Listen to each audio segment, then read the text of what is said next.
ఉపాధి హామీ పథకాన్ని మోదీ ప్రభుత్వం నిర్వీర్యం చేస్తోందన్నారు నిజామాబాద్ కాంగ్రెస్ ఎంపీ అభ్యర్థి జీవన్ రెడ్డి.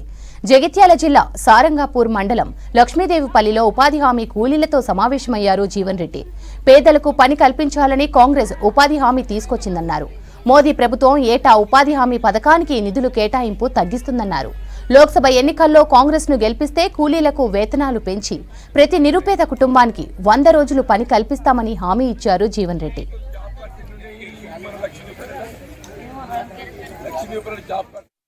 అన్నిటికంటే గొప్ప కార్యక్రమం ఏదైతుందో ఉపాధి హామీ పథకం చెప్పక తప్పదని చెప్పారు. కానీ ఈ కార్యక్రమం అమల్లో ఏదైతుందో భారతీయ జనతా పార్టీ ప్రస్తుతం అధికారంలో ఉన్న ఎన్డీఏ ఎన్ఆర్ఈజీఎస్ బడ్జెట్ ఏదైతే 10 సంవత్సరాలు 10% కుదిస్తుంది. నీకు 80,000 కోట్లకి వెళ్ళి 72,000 కోట్ల పట్టుకొచ్చిండ్రు, 72,000 కోట్లకి వెళ్ళి 60,000 కోట్ల పట్టుకొచ్చిండ్రు. దాంతో ఏంటి, ఏ విధంగా ఈ కార్యక్రమాన్ని ప్రోత్సహించాలన్నా నిర్వీర్యం చేసేట కుట్ర కొనసాగుతుందని చెప్పండి. వీళ్ళు ఉపాధి హామీ పథకం మరింత బలోపేతం కావాలంటే ఇది జాతీయ స్థాయిలో కాంగ్రెస్ ప్రభుత్వం ఏర్పడడం ఆవశ్యకత ఉందని చెప్పండి.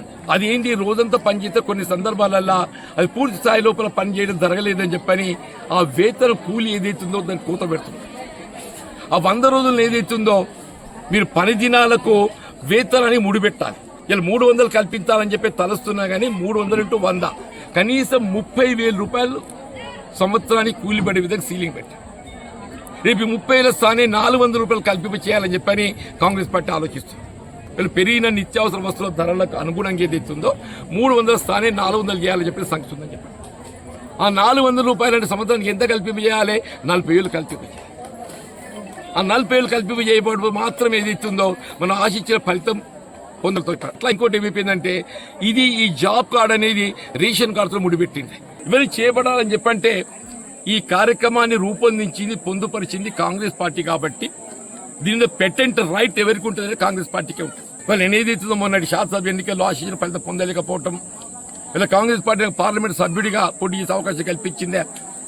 దేవుని దేవుడు రేపు ఇండియా కూటమి అధికారానికి వస్తే సంతోషం. ఈవెన్ అదర్వైజ్ లో నాకు అనుభవంతో అని చెప్పంటాడు.